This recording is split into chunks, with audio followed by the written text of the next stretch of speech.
Film वहां से शुरू होती है जहां हम देखते हैं कि अंडरग्राउंड लड़ाई हो रही है।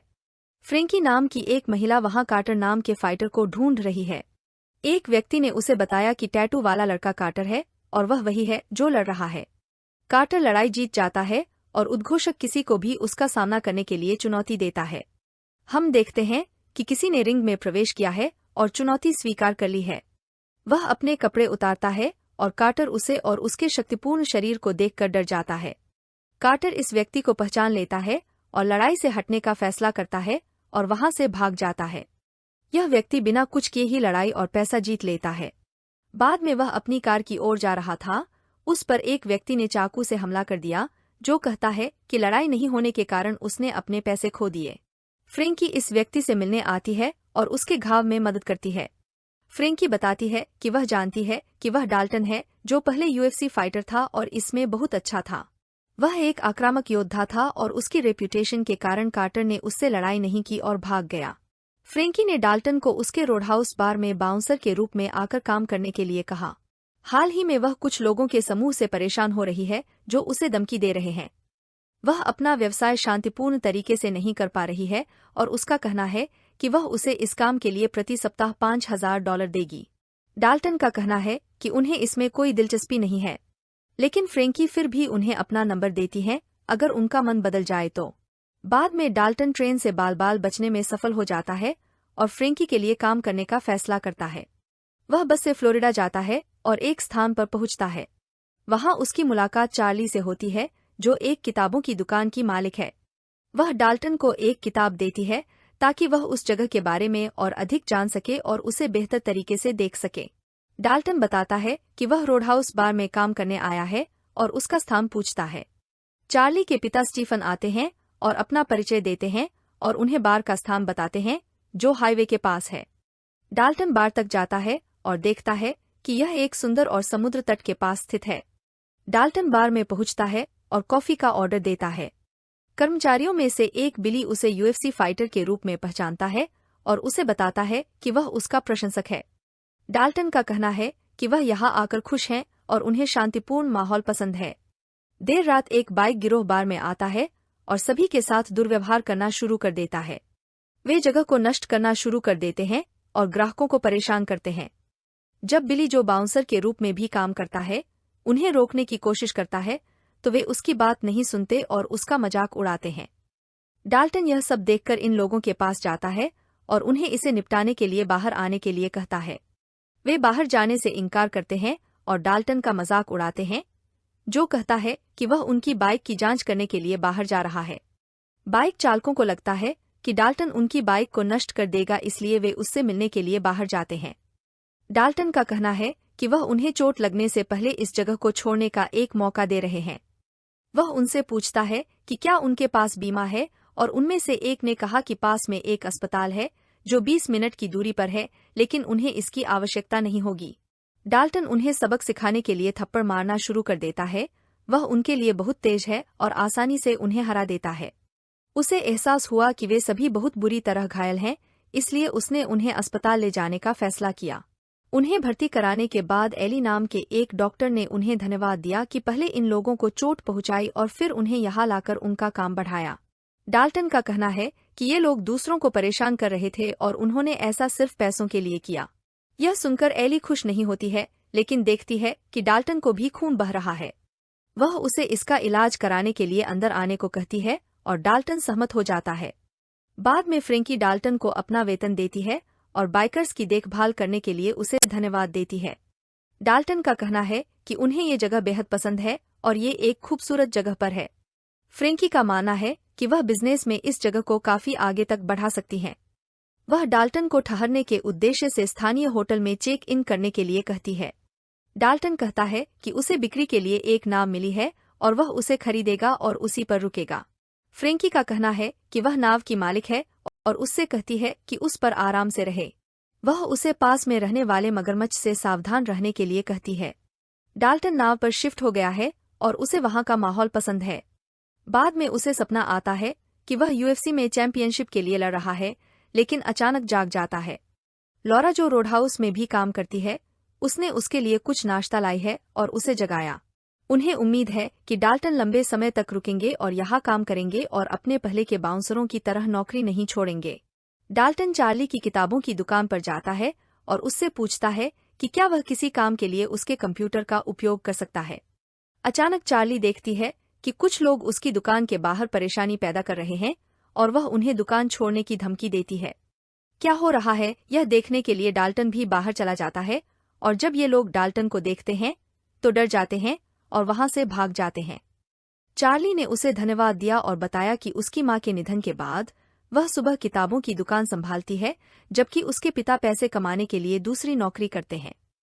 आगे हम बेन नाम के एक व्यक्ति को देखते हैं जो एक क्रूज पर है और बाइक गिरोह से मिल रहा है। वे बेन को डाल्टन के बारे में बताते हैं और बताते हैं कि कैसे उन्होंने उन्हें बुरी तरह पीटा था। इस छोटे से काम को पूरा न करने के लिए बेन उन पर गुस्सा होता है और उससे पूछता है कि इस तरह उसका व्यवसाय कैसे चलेगा। बेन का एक आदमी उससे पूछता है कि क्या उन्हें सलाह के लिए बेन के पिता को फोन करना चाहिए, लेकिन बेन को यह पसंद नहीं है। बाद में बार में जब कुछ लोग गायकों के साथ दुर्व्यवहार करते हैं तो डाल्टन बिली की मदद करते हैं और उसे कुछ लड़ाई शैली भी सिखाते हैं। वह कुछ अन्य लोगों को भी बाउंसर के रूप में नियुक्त करता है और उन्हें तेजी से सीखते हुए देखकर खुश होता है। बाद में डाल्टन एक रेस्तरां में एली से मिलता है जो उसे बताती है कि यह स्थान कुछ परिवारों द्वारा चलाया जाता है और उसे कोई परेशानी पैदा करनी चाहिए। डाल्टन का कहना है कि उन्हें यहाँ काम करना बहुत पसंद है और वह केवल अपना काम कर रहे हैं। हम यह भी देख रहे हैं कि दोनों एक दूसरे के साथ फ्लर्ट कर रहे हैं। रात में जब डाल्टन घर वापस जा रहा था तो उस पर एक कार ने हमला कर दिया जिसने उसे कुचलने की कोशिश की। वह समय रहते भागने में सफल हो जाता है और हम देखते हैं कि बाइक का एक सदस्य कार चला रहा है और उसे मारने की कोशिश कर रहा है। ड्राइव्स डाल्टन को पुल से नीचे नदी में धकेलने की कोशिश करता है और इस कार को भी फेंक देता है ताकि वह डाल्टन को मार सके। डाल्टन किसी तरह बच जाता है और अपनी नाव पर वापस जाता है और वहां उस व्यक्ति को बंदूक के साथ इंतजार करता हुआ पाता है। वह उससे पूछता है कि क्या वह उसे मारने की कोशिश कर रहा है, लेकिन इससे पहले कि वह व्यक्ति जवाब दे पाता, डाल्टन उस पर हमला कर देता है और उसकी बंदूक ले लेता है। वे दोनों लड़ने लगते हैं और डाल्टन उसे पानी में फेंक देता है। जब वह व्यक्ति नाव पर वापस आने की कोशिश करता है तो डाल्टन मगरमच्छ को आकर्षित करने के लिए अपनी बंदूक पानी में फेंक देता है। मगरमच्छ उस पर हमला कर देता है और उसे मार डालता है। बाद में चार्ली के स्थान पर रोडहाउस के पास के क्षेत्र के मैप को देखते हुए डाल्टन को पता चला कि यह सड़क और पानी द्वारा आसानी से पहुंचा जा सकता है। जब वह बाहर जाता है तो बेन का एक आदमी डाल्टन से कहता है कि वह आकर बेन से मिले और इस मुद्दे को सुलझाए। डाल्टन ने उसे मना कर दिया और उसकी उंगली तोड़ दी और उससे कहा कि वह बेन को रात में बार में आकर मिलने के लिए सूचित करे। डाल्टन फ्रेंकी से मिलने जाता है और उससे पूछता है कि ये लोग उसकी जगह के पीछे क्यों पड़े हैं और उसे क्यों परेशान कर रहे हैं। वह कहती है कि वह उनकी मंशा नहीं जानती है और वह सिर्फ अपना व्यवसाय चलाने की कोशिश कर रही है जो उसके चाचा ने बनाया है। हम देखते हैं कि फ्रेंकी अपनी शारीरिक भाषा के आधार पर किसी बात पर झूठ बोल रही है। बेन को पता चला कि डाल्टन ने उससे मिलने से इनकार कर दिया है और वह अपने आदमियों पर क्रोधित है। वह उनसे कहता है कि वे बेकार हैं क्योंकि वे रोडहाउस खाली करने में असमर्थ हैं, जिससे उसे अपने सपनों का होटल बनाने में मदद मिलेगी। उसे जेल से उसके पिता का फोन आता है, लेकिन वह जवाब नहीं देता और फोन पानी में फेंक देता है। आगे हमारा परिचय नॉक्स नाम के एक आदमी से होता है जो कपड़ों की तलाश में नग्न घूम रहा है। हम देखते हैं कि नॉक्स थोड़ा पागल है क्योंकि वह पास खड़े एक व्यक्ति के कपड़े ले लेता है और पूरे बाजार को भी जला देता है। उसे रोडहाउस के काम के बारे में बेन के पिता का फोन आता है और वह उनसे मदद मांगता है, जिससे नॉक्स सहमत हो जाता है। एली एक स्पीड बोट में डाल्टन से मिलने आती है और उसे अपने साथ आने के लिए कहती है। बाद में जब वे बैठे और बात कर रहे थे, डाल्टन ने एली से पूछा कि बेन कौन है। वह डाल्टन को बताती है कि बेन का परिवार वह है जिसने इस क्षेत्र का निर्माण और विकास किया है और वह यहाँ रहने वाले शक्तिशाली परिवारों में से एक है। वह डाल्टन से उसके अतीत के बारे में पूछती है, लेकिन वह असहज हो जाता है और कहता है कि उन्हें यहाँ से चले जाना चाहिए। एली का कहना है कि वह इंटरनेट से डाल्टन के अतीत के बारे में जानती है और उससे सुनना चाहती है। वह कहती है कि वह उसे पसंद करती है और वे दोनों एक दूसरे को चूमते हैं। जब बेन अपने घर आता है और देखता है कि कुंग्स पहले से ही वहां मौजूद है, नॉक्स उसे मारता है और बेन से कहता है कि उसके पिता ने जो काम वह पूरा नहीं कर सका उसे पूरा करने के लिए यहाँ भेजा है। नॉक्स बेन से यह बताने के लिए कहता है कि डाल्टन कहाँ है ताकि वह उसे खत्म कर सके। बेन उससे कहता है कि वह इंतजार करे और उसे अपने तरीके से काम करने दे।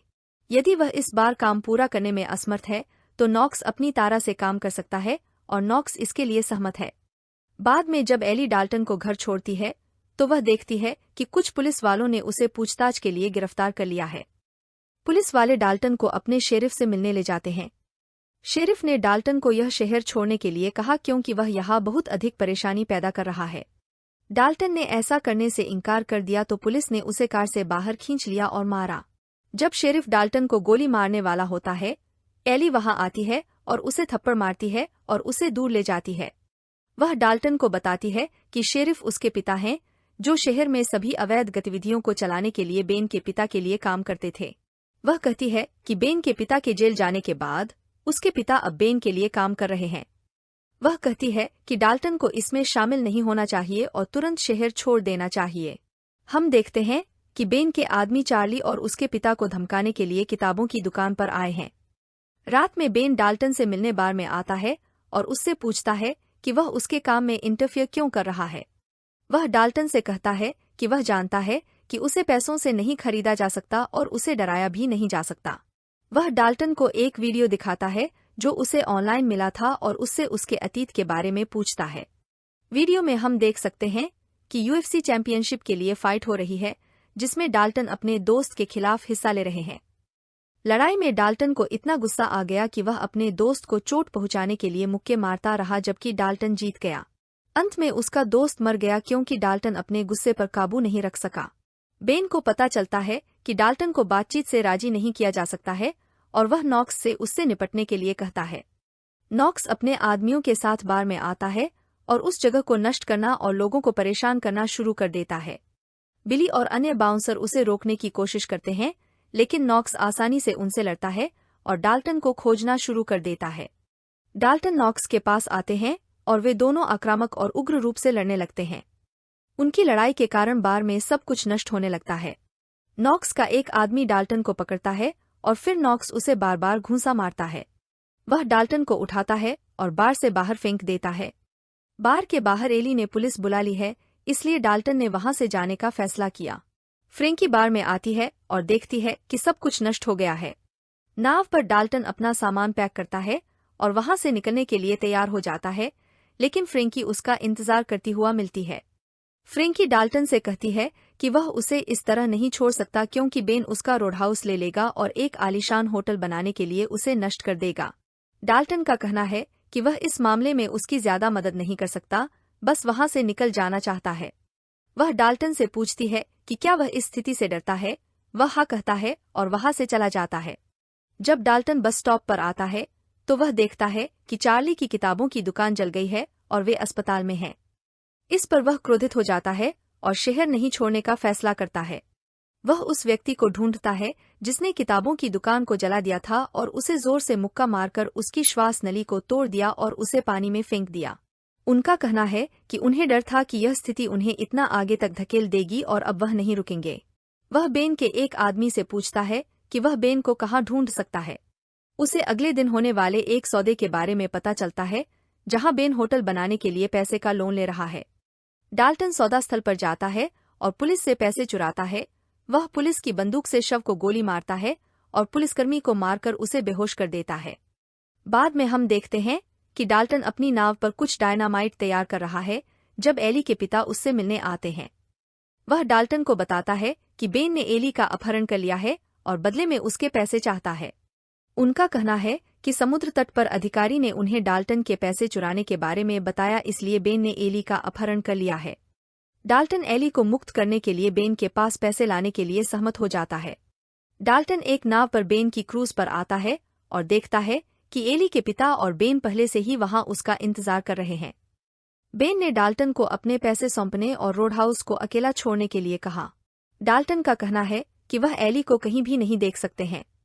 डाल्टन कहते हैं कि एली के पिता उस व्यक्ति के लिए बहुत सहेज दिखते हैं जिसकी बेटी का अपहरण कर लिया गया है। एली के पिता ने डाल्टन को बताया कि कोई अपहरण नहीं हुआ था और उन्होंने पैसे लाने के लिए उससे झूठ बोला था।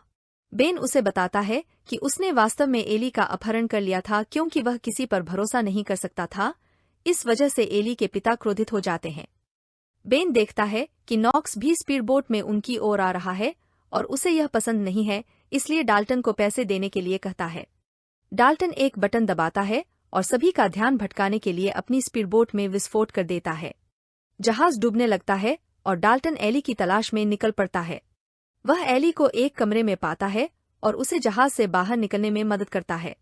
बेन यह स्पीड बोट लाता है और एली को पकड़ लेता है। डाल्टन नॉक्स की नाव पर चढ़ने में सफल हो जाता है और उसे नाव से नीचे फेंक देता है। वह बेन की नाव का पीछा करना शुरू कर देता है और बेन उसे नोटिस करता है और उससे टकराने के लिए अपनी नाव को उलट देता है। डाल्टन समय पर छलांग लगाने और बेन की नाव पर उतरने में सफल हो जाता है। एली ने देखा कि उनकी नाव समुद्र तट पर दुर्घटनाग्रस्त होने वाली है, इसलिए एली और डाल्टन पानी में कूद पड़े। नाव समुद्र तट पर दुर्घटनाग्रस्त हो जाती है और बेन दूर गिर जाता है। नॉक्स तैरकर किनारे तक पहुंचने में सक्षम है और एक कार चुराता है। डाल्टन और एली नाव दुर्घटनास्थल पर पहुंचे और देखा कि नाव नष्ट हो गई है। डाल्टन बेन की तलाश कर रहा है, जो अचानक उस पर मछली पकड़ने वाला भाला चला देता है। डाल्टन को उस पर गुस्सा आता है, इसलिए वह उसे मारता है और उसकी नाक तोड़ देता है। अचानक एक कार तेजी से आती है और दुर्घटनाग्रस्त हो जाती है और डाल्टन को चोट लग जाती है।